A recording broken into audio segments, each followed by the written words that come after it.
Happy Women's History Month. I am very excited to be back in the kitchen and partnering with Tillamook to share with you a recipe that I've dedicated to my mom. Anytime I think of her, I always think about Ethiopian style lasagna. She's an amazing cook. She's who I learned everything I know about cooking from. And a dish that she's famous for is her Ethiopian style lasagna. It was a big part of all of our family gatherings, celebrations, picnics, everything. There was always some Ethiopian style lasagna, and hers, in my opinion, was the best. So I'm gonna be sharing this recipe that's been passed down to me in honor of my mom, and I hope you enjoy it. Let's make my mom's lasagna. The first thing that I like to do is have all of my ingredients chopped and ready to go. We're gonna start off with our bechamel sauce. For this, we'll need Tillamook unsalted butter, milk, flour, and nutmeg. I first heat up the saucepan and then I add the unsalted butter.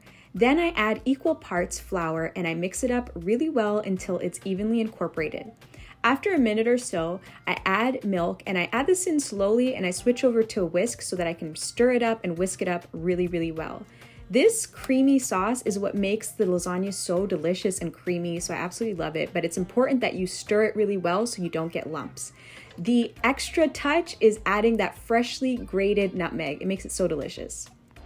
Next, let's make our sugo. This is the red meat sauce that you add to the lasagna. For this, you're going to need some carrots, oregano, Italian seasoning, tomato paste, garlic, rosemary, crushed tomato, onions, and of course, berbere spice. This is the secret ingredient, along with some ground beef. To a hot pot, I add my oil and then I add my onions and my crushed carrots. I like to put this in the food processor to save time. And then I stir it up really well, cook it down, and then I add the berbere spice. This is what gives it that unique East African flavor and a nice little kick.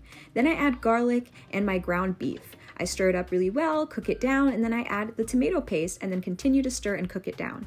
Once that's cooked down, I add my crushed tomato and then a little bit of water and I continue to stir and cook this. Then I add my additional spices, which is the Italian seasoning and a little bit of oregano, and then I like to go in with some fresh rosemary and stir it up really well, and salt to taste. For the lasagna noodles, just add it to a pot of boiling salted water and make sure you cook it al dente. Do not overcook the noodles because we'll be baking it after.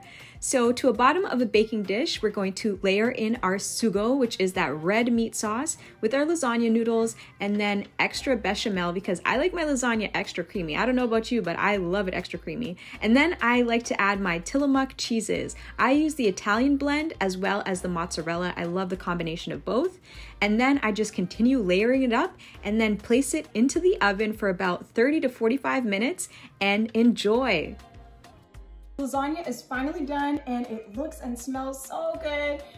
Yo, I could not wait. So I just got myself a slice before it actually fully cooled off.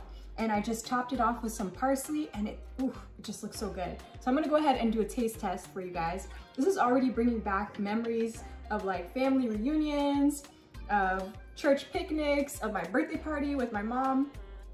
Ooh, let me go ahead and taste this. This is delicious.